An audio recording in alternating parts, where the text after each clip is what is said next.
with 900,000 troops. Women, children, sick people, locked in as animals.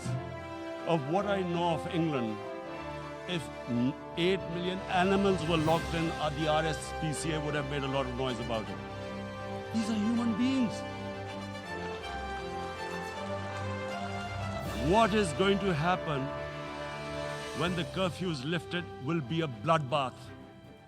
The people will come out. There are 900,000 troops there. These 900,000 troops, what are they going to do when they come out? There'll be a bloodbath. Mr. President, has anyone thought that what happens when there is a bloodbath? And we will fight. And when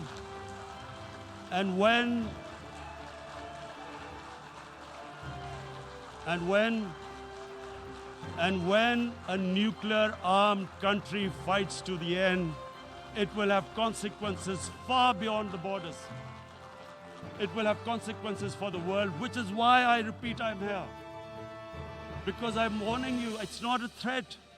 It's a fair worry that where are we headed? And I've come here to tell the UN, you've got to, this is a test for the United Nations. You are the one who guaranteed the people of Kashmir the right of self-determination.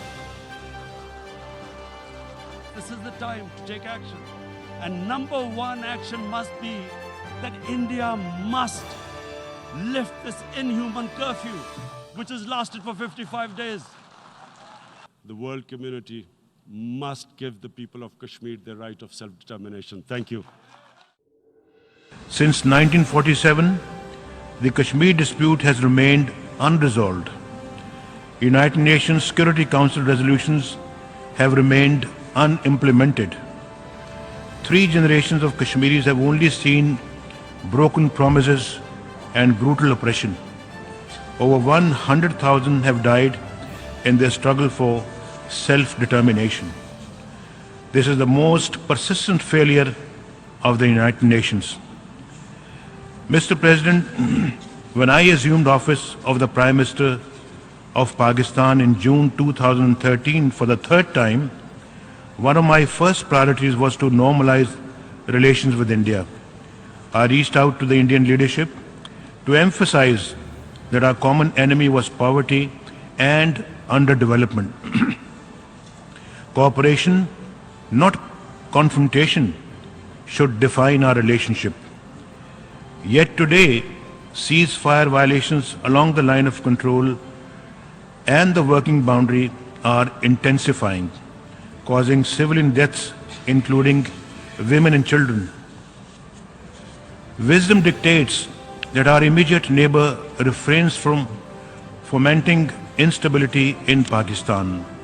The two countries should address and resolve the causes of tension and take all possible measures to avert further escalation.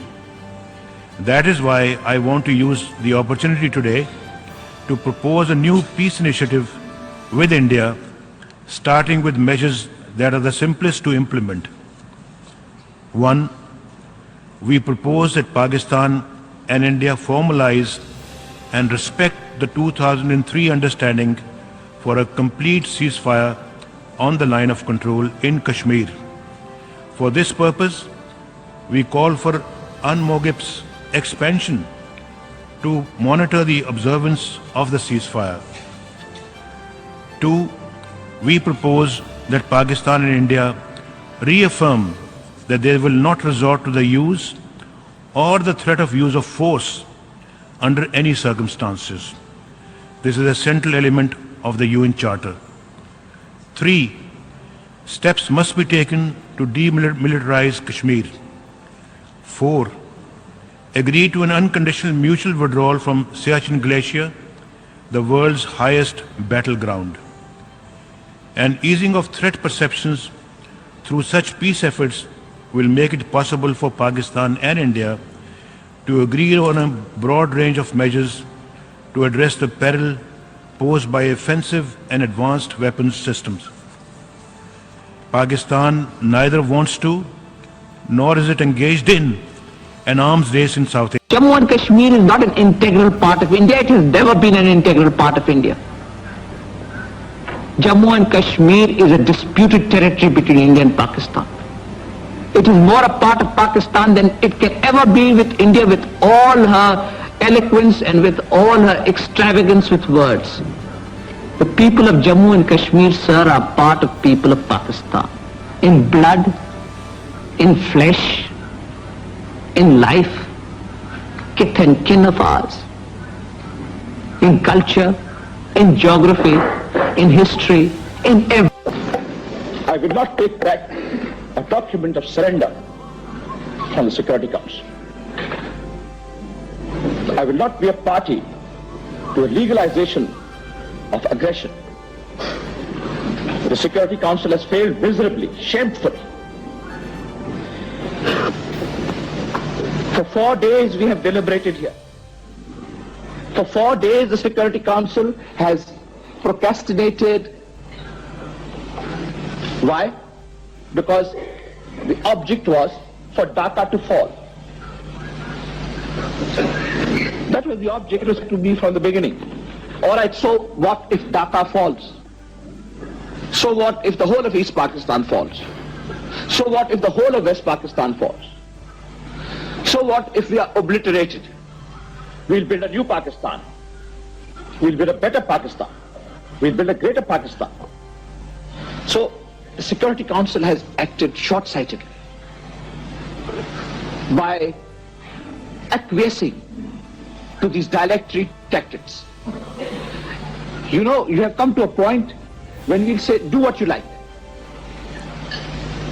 If before you had come to this point, we could have made a commitment. We could have said, all right, we are prepared to do some things. Now why should we? You want to silence us by guns? Silence our voices by arms? So why should we say that we are agreeing to anything? Now you decide what you like. Your decision will not be binding on us. You can decide what you like. You can do, because if you had left us a margin of hope, we might have been a party to some settlement.